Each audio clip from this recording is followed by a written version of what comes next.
Hello everyone, Radhe Radhe, good morning. কেমন আছো তোমরা সবাই?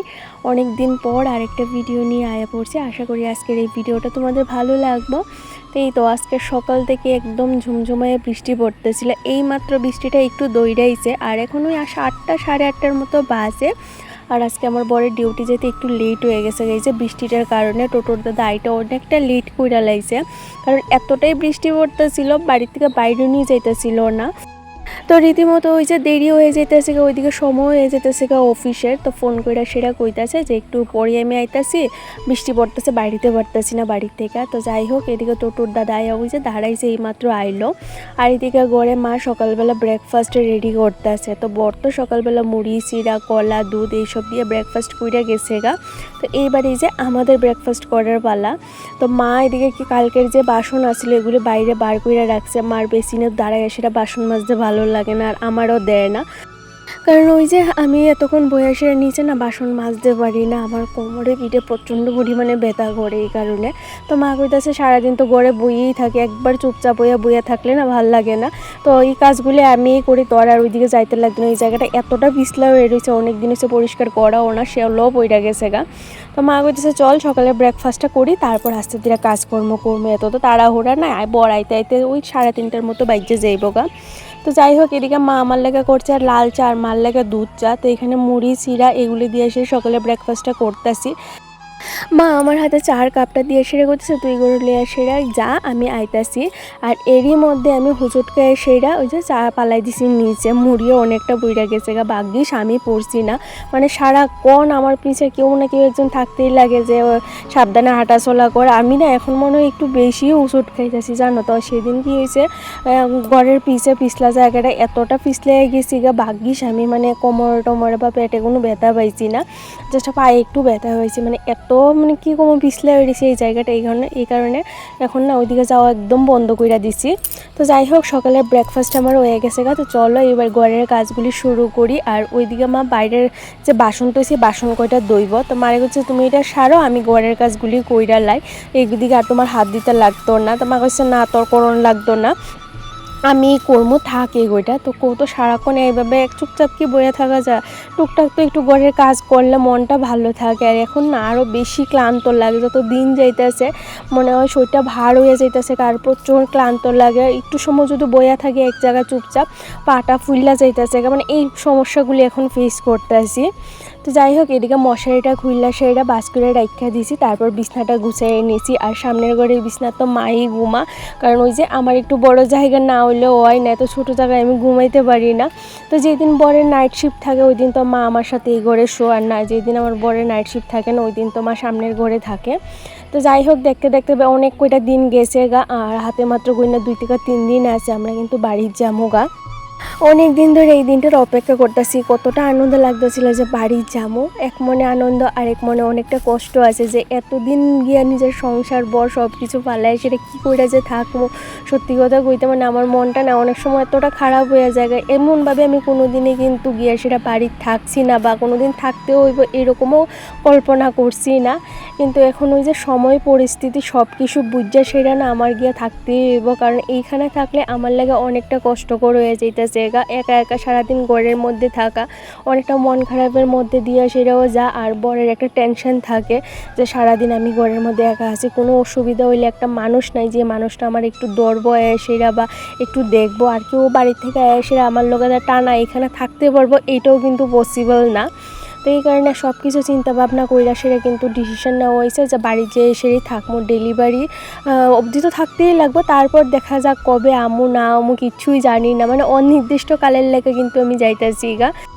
আমি যদি এইখানে থাকি আমার বরের আরও বেশি টেনশন হয়, ডিউটি যায় এসে একটু পরে পরে ফোন করে জিজ্ঞেস করে সব কিছু ঠিকঠাক আছে কি না, ভালো আছে কি না, সুস্থ আছে কি না, কোনো অসুবিধা হইতেছে কি না।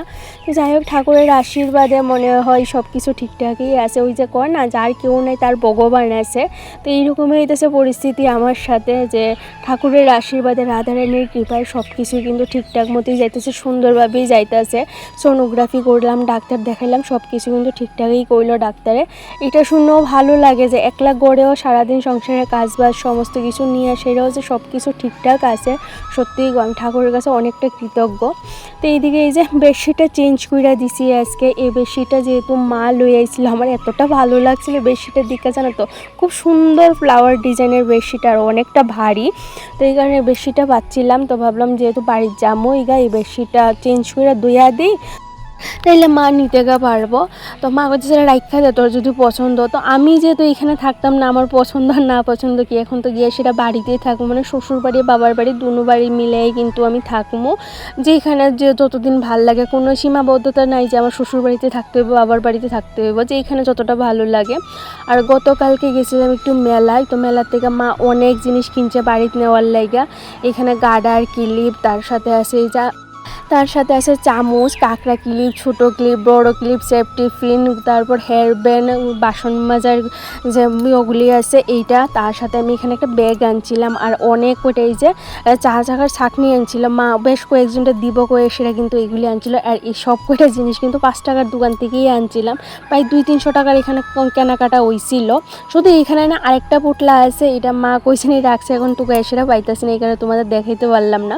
তো যাই হোক, এই ব্যাগটা না আমার এতটাই পছন্দ হয়েছিল, তো মা কইছে লই আলা, এইরকম ব্যাগ তো এখন দরকার পড়বই, কারণ বাড়িতে আইতে যাইতে এইরকম ব্যাগগুলি বিশেষ করে দরকার পড়ে। যেমন লেদারের ব্যাগগুলো হইলে নষ্ট হয়ে যায়, ছিঁড়া জায়গা কাড়া কুড়া, আর ট্রেনে নিতে আনতে না অনেকটা অসুবিধা হয়। তো এইরকম শক্তপোক্ত একটা ব্যাগ হইলে বেশ সুবিধা, অনেক জিনিস ক্যারি করা যায়। তো যাই হোক, এদিকে আমি টুকটাক ঘরের যা কাজকর্ম থাকে মানে প্রতিদিন সকালবেলা এগুলি কইরা নিতেছি। ইদানিং তো কোনো কাজকর্মই আমি করতেছি না, মানে আমার শরীরটাও ভালো লাগে না, কেন জানি কেমন জানি একটা অসুস্থি ভাব লাগে, হাত পা জ্বালা পোড়া করে, হঠাৎ তো এতটা গ্যাসের সমস্যা হয়ে যায় জানো তো। খাওয়ার একটু যদি 19 থেকে 20 হয় তাইলে কিন্তু আমার অস্বস্তি লাগা শুরু হয়ে যায়, বমি হয় কন্টিনিউ। যখন এই সমস্যাগুলি হয় তখন আর কোনো কিছুই ভালো লাগে না আমার করতে। ভিডিও এডিটিং থাকে, এগুলি আমার করতে ইচ্ছে করে না, এই কারণে অনেক দিন গ্যাপ পড়া জায়গা। তো তোমরা বুঝতেই পারো সময়টাই এরকম যে আমি না একা সব কিছু কইরা উঠতে পারি না। এক তো রান্নাবান্না থাকে, তার উপর সংসারের কাজ, এগুলি তো বাদই দিলাম। রান্নাবান্নাটা তো অন্তত করতে হইব, কারণ রান্না না করলে খামো কি।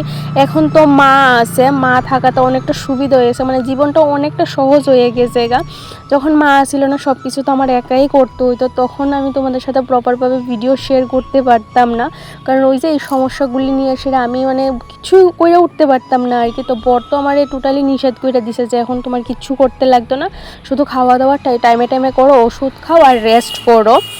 এই কারণে অনেক গ্যাপ পড়া যাইতেছে আশা করি তোমরা আমার পরিস্থিতিটা বুঝবা। আর জানো তো আমার না এতটা কষ্ট লাগতেছিল, সংসার ফালায় যাবো এটার একটা তো কষ্ট আছে, বরেরও রাইখা যাবো, তো সব কিছু একটা কষ্ট আছে, তাতে বড় কষ্ট হইতেছে এই যে আমার গাছগুলির কি হইব, আমি না থাকলে এখানে আমার গাছের কীভাবে যে যত্ন করব, বা আমার বর আদতেও গাছে জল দিব কি না, মানে এইসব চিন্তা নিয়ে সেটা আমার মাথায় না আরও বড় টেনশন, জানি হইব বছর 2 বছর জানি না কবে আমু, 6 মাস 7 মাস হওয়ার পরে গাছগুলি আমি আদতেও পাবো কি না এইটাও জানি না। আর ইদানিং তো প্রচুর বৃষ্টি হইতেছে, বৃষ্টির কারণে গাছগুলি এতটা সুন্দর হইতেছে, আমার মনে হইতেছিল এই গাছগুলি আমি বাড়িতে লইয়া যাই, বাড়িতে নিয়ে সেটা রাখবো, যত্ন করবো নিজের মতো করে, সেটা এখানে যেভাবে করি, কিন্তু এটা তো আর পসিবল না। তো আমি আমার বরের ডেইলি কইতাছি তুমি গাছে একটু একটু করে সেটা জল দিও, সপ্তাহে 1 দিন করে হইলেও জল দিও। জানি না ও কি করবো না করবো, কইতেছে তুমি গেলে আমি সমস্ত গাছগুলি বিক্রি করে দিব, নাহলে কারুরে দিলামও। এইটা শুনে না আমার না সেই গত পরশু দিনে এতটা কান্না বইতেছিল এই কথাটা, ওরে আমি বারবার রিকোয়েস্ট করতেছিলাম। তারপর বলছে আচ্ছা ঠিক আছে আমি তোমার গাছে জল দিব, এত টেনশন করো না তুমি। কারণ কেন জানো তো, এই গাছগুলি না আমার অনেক শখের জিনিস, জানো একটু যদি কিছু হয় অনেক কষ্ট লাগে আর কি। তো এই হইতেছে ব্যাপার। তো চলো এদিকে আমি বারান্দাটা ভালো করে পরিষ্কার করে নিছি, যেহেতু আমি থাকতামই না, ও এইসব পারতো না, ডিউটির সাথে রান্না বাড়া সব কিছু ম্যানেজ করতে ওর দ্বারা পসিবল হইতো না। তো যতটা আমি পারতাছি 2-3 দিনের মধ্যে সবটা কাবার কইরা আমি দিয়া যাবো, যাতে ওর এত তাড়াতাড়ি এই জিনিসগুলির মধ্যে হাত না দিতে লাগে। আর আমার বর তো ওই যে মাঝে সাঝে যাইবো, ওই ডাক্তার দেখানি আছে, সব কিছু আছে। তো এটা হইতেছে ব্যাপার আর কি, মানে সবচেয়ে চিন্তা হইতেছে ওরে নিয়ে যে কীভাবে থাকবো না থাকবো, এটাই আমি বুঝতে পারতেছি না, আদৌ কীভাবে খাওয়া দাওয়া করবো, সব কিছু ম্যানেজ করতে পারবো কি না। তো এদিকে আমার সমস্ত ঘরটা ঝাড় দেওয়া হয়ে গেছে, আর পামুসটা দিয়ে পড়লাম ওইদিকে। আমি ওইদিকে আর বাইরে হইলাম না, দেখো না আমি ওইদিকে যাইতে আমার মামার পিছে পিছে যাওয়া শুরু করে দিছে। যাম বাবা তুই এদিকে যাইস না, ওইটা তাড়াতাড়ি তোরা কে কইছে ওইদিকে যাইতি, এরকম ডাকাডাকি করা শুরু করে দিছে। তো যাই হোক এইটাই হইতেছে মায়ের ভালোবাসা, তাই না? তো ওইদিকে আমি পড়ছি সামনের জায়গাটা একটু ঝাড় দিতাম, আর দেখো একটু না কাজ করতে করতে আমি হাঁপাইয়া জায়গা নয়ে একদমই কাজ করতে পারি না। নয় বেশিক্ষণ কাজ করলে না আমার যেমন শ্বাস ফুললে উঠতেছে, মানে আমার শ্বাস নিতে কষ্ট হয়, এই হইতেছে অবস্থা। আর এই যে নীলকণ্ঠ ফুলের গাছটা, এটা আমার বর ছাদের থেকে আইনা সেটা এখানে ছোট্ট একটা চারা লাগাইছিল, অনেকটাই বড় হয়েছে, লত মেলতেছে। জানি না ফুল ধরবো কি না। আগের বার যখন লাগাইছিলাম 2-3টা ফুল ধরছিল, তারপর আর ফুলই ধরছে না, গাছটা পোকা দইরে একদম সাদা হইয়া মইরা গেছে গা। আর এই গাছটা দেখো বৃষ্টি হওয়ার পরে কত সুন্দর পাতা টাতা মেলতেছে। আর স্নেক প্ল্যান্টগুলি আমি কাটিং করে দিছিলাম, আবার এখান থেকে কিন্তু নতুন ডাল বাল মেলতেছে, মানে এতটা সুন্দর হয়ে রয়েছে গাছগুলি। এতদিন যত্ন করতে পারতাছি না, তারপরেও কিন্তু মানি প্ল্যান্ট থেকে শুরু করে যে সমস্ত গাছগুলি আমার কাছে আছে প্রত্যেকটা গাছই জানো তো এতটা সুন্দর আর সতেজ হয়ে গেছে গা। আমি ভাবতেছিলাম যে আমি এখন যাওয়ার সময় হয়ে গেছে গা, তোমরা এত সুন্দর হয়ে সেটা ফুলতাছো ফলতাছো, আমি গেলে গা তুমি কী জানি হইব আমার এই গাছগুলি, মানে এইটা একটা চিন্তা আমার মাথার মধ্যে। তো যাই হোক বিছনাপত্র গুছাইয়ে নিয়েছি, ঘর ধর একদম টিপটপ করে গুছাইয়ে নিয়েছি যতটা আমার দ্বারা পসিবল হয়। পারি না সব কিছু করতে, তারপরও গড়দর যদি অগুছালো থাকে তাহলে মনে শান্তি থাকে না, কেমন জানি লাগে যে গড়দর অগুছালো হয়ে রয়েছে, ভাল লাগতেছে না। আর তোমাদের সাথে ভিডিও শেয়ার না করতে পারলো না আরও বড় অশান্তি লাগে, যে ভিডিও শেয়ার করতে পারতেছি না, কী হইতেছে না হইতেছে তোমাদের কিচ্ছুই জানাইতে পারতেছি না। যে জিনিসটা আমার শখের বা যে জিনিসটা থেকে আমি তোমাদের কাছ থেকে এতটা ভালোবাসা পাইছি, সেই জিনিসটা এখন আস্তে আস্তে করে আমার কাছ থেকে ছুটতে যাইতেছে। তো এইটাও একটা কষ্টের জায়গা। তো যাই হোক পরিস্থিতিটা এখন এইরকম হয়ে দাঁড়াইছে যে আমার দ্বারা হয় না, সবার বডি তো আর সমান হয় না, বা সব জিনিস সমানভাবে রিয়্যাক্ট করে না। তো আমার দ্বারা হয়তো হয় না, অনেকেরই দেখি প্রেগনেন্সির সাথে সাথে ভিডিও করে সমস্ত কিছু তোমাদের সাথে আপডেট শেয়ার করে, তো আমি পারি না গো, এই কারণে তোমাদের সাথে শেয়ার করা হয় না। তো এই হইতেছে ব্যাপার। তো যাই হোক অনেকদিন পর হইলেও তোমাদের সাথে ছোটো ছোটো ভিডিওগুলি শেয়ার করার চেষ্টা করি। তো এইদিকে আমি গড়টা মুচ্চা সেরা গড়ের পাকাগুলি চালাই দিছি, আর এদিকে মা রান্না করবো যা যা সব কিছু রেডি করে নিছে। এখানে কারকল আর উস্তে কাটটা নিছে, এগুলি ভাজা করব। আর এখানে একটু নিরামিষ তরকারি করতে আছে আমার লাগে। আমি মাছ মাংস ডিম কোনো কিছু খাইতে পারি, মানে একদমই খাইতে পারি না, এগুলির গন্ধই যেমন আমার বমি আয়ে। তো এই যে একটু নিরামিষ শুক্তা, একটু আলু ভাজা, ডাল, এগুলি দিয়ে সেরে মানে আমার খাওয়া হয় আর কি। আর যেটা একবেলা খাইয়ে নিয়েছে এটা পরের বেলা আর খাইতে পারি না, তখন বেশিরভাগ দিনে আমি রাত্রেবেলা একবেলা জল ভাত, নাহলে ওই যে দই করে পাইতে রাখি, এই দইটা দিয়ে সেরেই খাই। আর নাইলে ওই যে এমনি করে সেটা একটু লবণ দিয়ে সেটা ভাতগুলি খাই, কারণ একদমই আমার খাওয়া চলে না, কেড়ে জানি বুঝতে পারতেছি না। ডাক্তাররা তো কয়ে দিয়েছে যে একটু পরপরই খাইতাম, কিন্তু ওই যে একটু পরপরই তো খাইতে পারি না, এই জায়গায় গিয়ে সমস্যা হয়ে দাঁড়ায় আর কি। কারণ ওই যে মেডিসিন তো খাইতে হইবে, কারণ কষ্ট কইরা হইলেও একটু হইলেও খাই আর কি। তো যাই হোক এইদিকে আমি দেখো স্নান দান সাইরা তেল সিঁদুর দিয়া একদম টিপটপ হয়ে নিয়েছি, এবার বসে ঠাকুর সেবা দিতে। আর আজকে মা ছাদের থেকে দেখো কত ফুল আনছে, আমি এখন ছাদে যাইতেও পারি না, ফুল চারাই আমার পূজা দিতে হয়। তো এখন যেহেতু মা আছে, মাই ছাদে গিয়া সেরা যে কয়টা ফুল ফুটে ওই কয়টা ফুল আইনা দেয়, তো এটা দিয়ে পূজা দিই আর কি।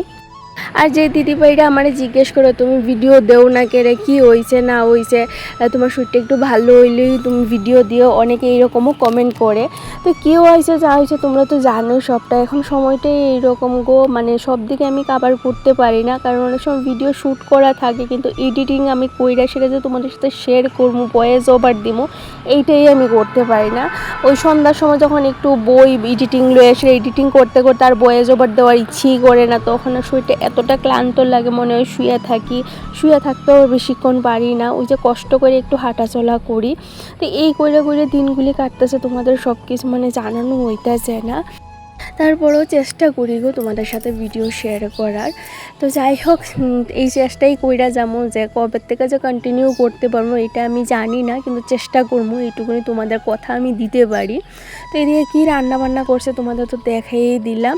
তো চলো এবার খাওয়া দাওয়াটা সাইরা নেই, খাওয়ার আগে একটা ওষুধ আছে, ওষুধটা খাইয়া সেরা তারপরে যে বইলাম খাইতাম নিরামিষ তরকারি, উস্তে ভাজা আর একটু ঝাল ঝাল করে শুটকি মাছের চাটনি করছিল। তো এইটা দিয়ে দুপুরে খাওয়া দাওয়া সাইডার নিচ্ছি। রাত্রেবেলা আর হালকা পাতলা কিছু একটা রান্না করে হইব। আর এইদিকে দেখো আমি ডাস্টবিনটা ফালাইতে এসে দেখি এখানে কত বড় একটা ইঁদুর।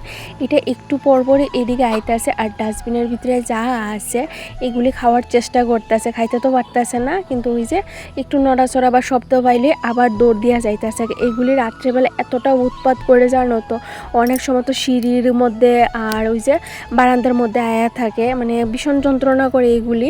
একটু যদি দরজা ফাঁকা পাই করে ঢুকা জায়গা সোজা। দুপুরে খাওয়াটা ঠিকঠাক মতো হয়েছে না, তো মা কইতেছিল একটু আমি রুটি করি, তুই একটু রুটি খা দই দিয়ে সেইরা। তো ভাবলাম দেও তাইলে, মা যেহেতু কইতাছে একটু রুটি করলে তুইও খাইবি আমিও খামু চা দিয়ে সেইরা। তো তো এখন ওই যে আমি ধরো না 4:30 কি 5টার মতো বাজতেছে, তা মা এখানে গরম গরম রুটি করছে একদম নরম তুলতুলে গইরা সেইরা। তো এখানে আমারে দিছে দই চিনি দিয়ে সেরা গুললা, আর মা এখানে এই যে চা করছে। তো আমার লাগে আবার একটু লাল চা করছে। লাল চাটা খাইলে না একটু ভালো লাগে আর কি। দুধের চাটা খাওয়ার নিষেধ, যেহেতু আমার গ্যাসের সমস্যাও, তো এই কারণে আমি দুধের চাটা খাই না। এমনি দুধ তো খাইতে পারি না, আবার দুধের চা খাইলেও গ্যাস হয়ে যায়। তো এই হচ্ছে ব্যাপার। তো এদিকে রাত্রে রান্না হইতেছে এই যে আলু সিদ্ধ দিয়ে সেটা ভালো করে শুকনো মরিচ দিয়ে মাইকা সেটা ভর্তা করব, আর দুপুরের যা যা আছে এগুলি, আর ভাত হইব শুধু। এটুকুই হইতেছে রাত্রের মেনু। তো আজকে ব্লগটা এখানে শেষ করতেছি। ভালো লাগলে অবশ্যই চ্যানেলটা সাবস্ক্রাইব করো, লাইক কমেন্ট করে জানাইও। আজকের লেগে টাটা।